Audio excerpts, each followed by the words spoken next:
Breaking news. The CEO of Ford has basically admitted that the company can't keep up with fixing your car. Right now, there are more than 6,000 empty service bays across America, which means your Ford could sit at a dealership for weeks with nobody available to repair it. And this isn't some warning about the future. It's happening today. But the real shock isn't the empty bays. It's the reason Ford isn't telling you the whole story, because a Ford mechanic has now stepped forward to expose what's actually going on behind the scenes. If you own a Ford, or you're thinking about buying one, you need to see this before it costs you serious time and money. It started when Ford's CEO Jim Farley went on the Office Hours Business Edition podcast and made an admission that should worry every Ford owner. He revealed that across Ford's dealer network in America, thousands of service bays are sitting idle right now. Picture it. Your $75,000 F-150 breaks down. You tow it to the dealership. They have the lift, the tools, all the equipment, but there's no mechanic to actually do the work. That bay sits empty while you keep making your $1,500 monthly payment on a truck you can't even drive. In Farley's own words, as of that morning, the company had 5,000 openings, a bay with a lift and tools, and nobody to work in it. That's 5,000 unfilled mechanic jobs, which means if your Ford needs service today, you could be waiting weeks, maybe months. Not because of parts, not because the repair is complicated, but simply because there's no one there to touch your vehicle. And here's the kicker. Farley says these jobs can pay up to $120,000 a year, nearly double the U.S. median income. So why isn't anyone lining up? Farley pointed to a labor shortage and a lack of respect for blue-collar work. But then a real Ford mechanic answered him, and what he said changes the whole picture. A working mechanic saw Farley's interview and posted a response that quickly went viral. He didn't just disagree with the CEO, he dismantled the entire narrative with a single example. Take a job on an F-250, he said, where you have to pull the cab right off the frame, and it's a warranty job, so it pays like 6 hours. Then he asked the obvious question, why would anyone want to come work for that? Let's break down why this is so absurd. When he says it pays 6 hours, he's describing flat rate pay. Ford might tell a mechanic that replacing a certain gasket should take a fraction of an hour, say 36 minutes, so that's all the mechanic gets paid for. 36 minutes of labor. The problem is that to actually reach that part on a modern Super Duty truck, you may have to remove the entire cab from the frame. You're unbolting the whole passenger compartment, lifting it off with special equipment, doing the repair, and bolting everything back together. How long does that really take? Mechanics will tell you several hours at minimum, sometimes a whole day. So the tech gets paid for 36 minutes, but works for 8 hours. They are quite literally losing money fixing your Ford under warranty, working for free for the rest of that day. Now, do you understand why no one's available to fix your car? Would you work for free? Of course not. Yet that's exactly what the system asks of them. Another mechanic, who goes by Lance, made his own video answering Farley, and he kept dropping hard truths about why your Ford is stuck at the dealership. His first point was that the 6,000 empty bays figure is corporate spin. He pointed to what's known as the one hoist per technician rule. Dealerships and corporates see every lift as a profit center, so an empty lift looks like lost money. But in reality, a skilled mechanic needs at least 2 lifts to work efficiently. Lance says that in his prime he needed 2 minimum, ideally 3. One for the job he's working on and another for the next one waiting. So when Farley talks about 6,000 empty bays, he isn't really saying there aren't enough mechanics. He's saying the company could squeeze out more profit if it crammed more bodies into bays without giving them proper equipment. Lance is confident that every technician at those dealerships is already using every hoist they can get their hands on. The bays aren't empty because mechanics don't exist. They're empty because the company wants more output without investing in the resources to support it. So why does your Ford actually sit unfixed for weeks? It comes down to a handful of brutal realities. The first is that mechanics avoid warranty work because it pays so badly. Given the choice, skilled techs would rather take customer pay jobs where they can actually earn a living. But the catch is that most of the work rolling into Ford service departments is warranty work, because Ford vehicles keep breaking. So you end up with a flood of broken Fords needing warranty repairs and almost no mechanics willing to lose money fixing them. Your truck sits in the lot while the techs prioritize the jobs that pay. On top of that, Ford has built a reputation as something of a recall king, landing near the top of the recall charts year after year. Some Mustang Mach-E electric SUVs reportedly sat on dealer lots for hundreds of days under stop sale orders, unable to even be sold because the fix wasn't ready. When recalls and service bulletins pile up like that, mechanics are buried in warranty work that doesn't pay, drowning in broken vehicles while making nothing. There's also the design churn. Ford has a habit of heavily redesigning vehicles every few years. Components move, layouts change, but the flat rate labor times often don't keep up. So mechanics are stuck working on constantly shifting designs while being paid by outdated time estimates. A job that should take twice as long now still pays the old rate, and the tech eats the difference on every single repair, and the skilled mechanics are walking away. Lance is only 35, and he says flatly that if he could do it over knowing what he knows now, he wouldn't have chosen this path. He'd have gone into heavy equipment or become an electrician instead. That's an experienced tradesman openly regretting his whole career. His body is wrecked, he's financially stressed, and the industry has chewed him up. And he's far from alone. Veteran mechanics are leaving in droves, and many of them are actively telling young people to stay away. Lance's own audience skews older,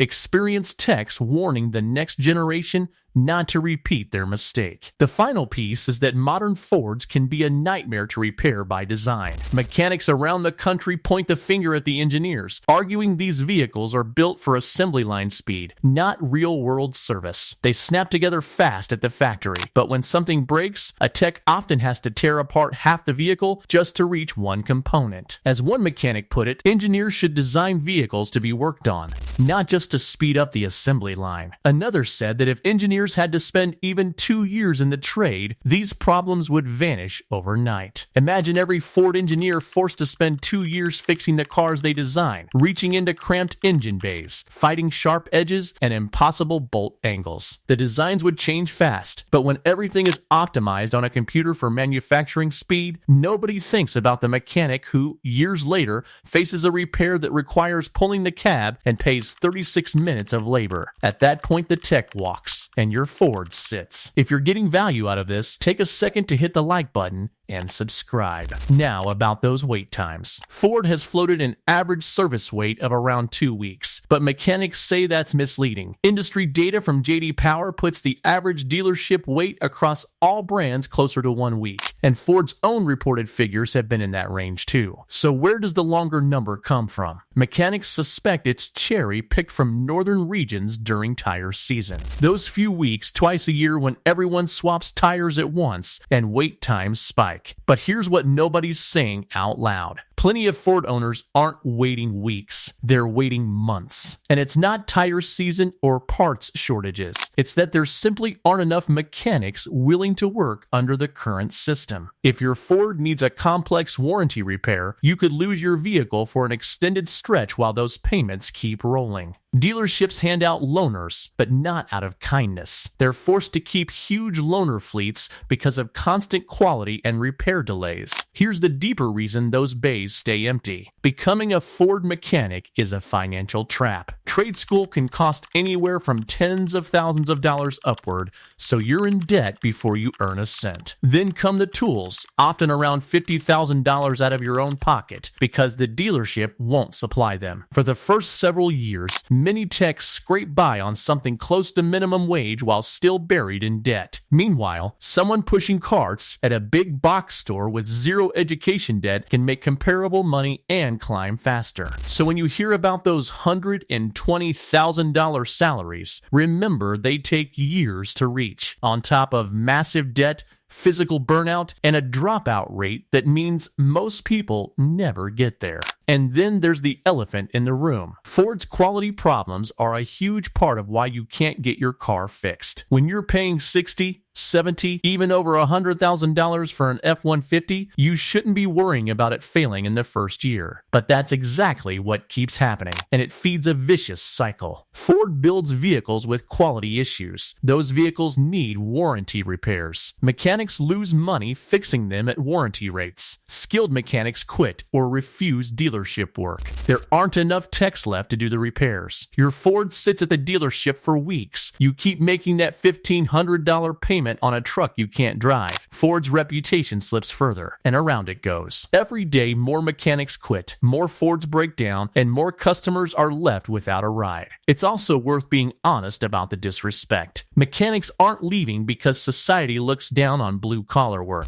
They're leaving because the dealerships treat them that way. Inside many Ford stores, techs are the lowest priority, even though service generates a huge share of the profit. The sales staff get air-conditioned offices and comfortable chairs, while the mechanics work on concrete floors in hot, loud shops under constant pressure to move faster. Consider this. If every mechanic walked out for just 1 week, vehicle repairs would grind to a halt nationwide. That alone shows how essential they are. So why would anyone stay in a job where they're blamed, overworked, underpaid, and shown no respect? The pricing makes it sting even more. Ford is charging luxury money for vehicles that many owners can't even get serviced. Walk onto a lot today and you'll struggle to find much under $30,000. Most of it is trucks and SUVs in the $60,000 to $80,000 range, with some F-150s topping $100,000. To make those numbers feel survivable, Ford pushes loans stretching 7 years, with even longer terms creeping in. That's the better part of a decade of payments on a vehicle that may be out of warranty long before it's paid off. And some dealers still tack on market adjustments and extra fees,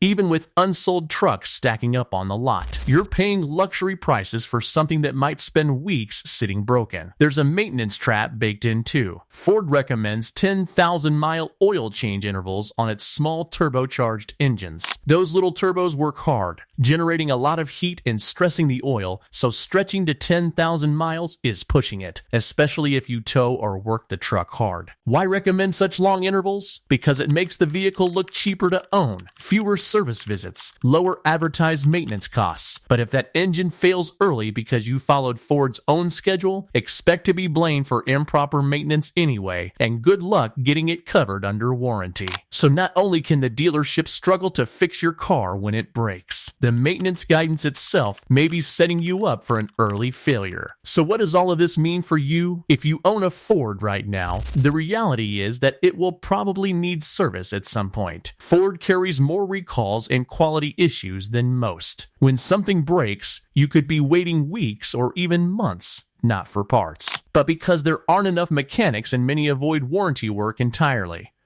While your truck sits, your monthly payment doesn't pause. A loaner isn't guaranteed either, since even big loaner fleets get stretched thin when so many Fords are down at once, and it isn't getting better. More techs quit every day, and the broader skilled trades shortage could keep growing for years. If you're thinking about buying a Ford, think hard. You're not just buying a vehicle, you're buying into a system that may not have your back when something goes wrong. The fixes honestly aren't a mystery. They just cut into short-term profit. Pay mechanics fairly so a job that takes 8 hours pays 8 hours, not 36 minutes. Design vehicles for serviceability, so basic repairs don't require pulling the cab. Help with tools, so a $50,000 requirement comes with some kind of allowance. Tighten quality control instead of rushing defective vehicles to market. Treat mechanics with respect because they keep the whole operation running. And rethink flat rate warranty pay in favor of hourly pay or guaranteed minimums. Instead of doing any of that, the industry blames a labor shortage it helped create. Here's the truth Ford would rather not say. They can't fix your vehicle because they built a system that punishes the people who do the fixing. Those empty service bays aren't empty because nobody wants to work. They're empty because techs lose money, wreck their bodies, go into debt, and get no respect, all while being blamed for the shortage. That $120,000 salary headline falls apart the moment you factor in flat rate pay, warranty work, $50,000 in tools, debt, and physical wear.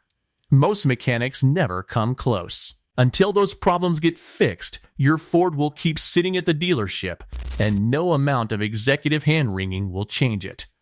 Based on Ford's track record, expect longer waits, more frustrated owners, and more mechanics walking away. Now I want to hear from you.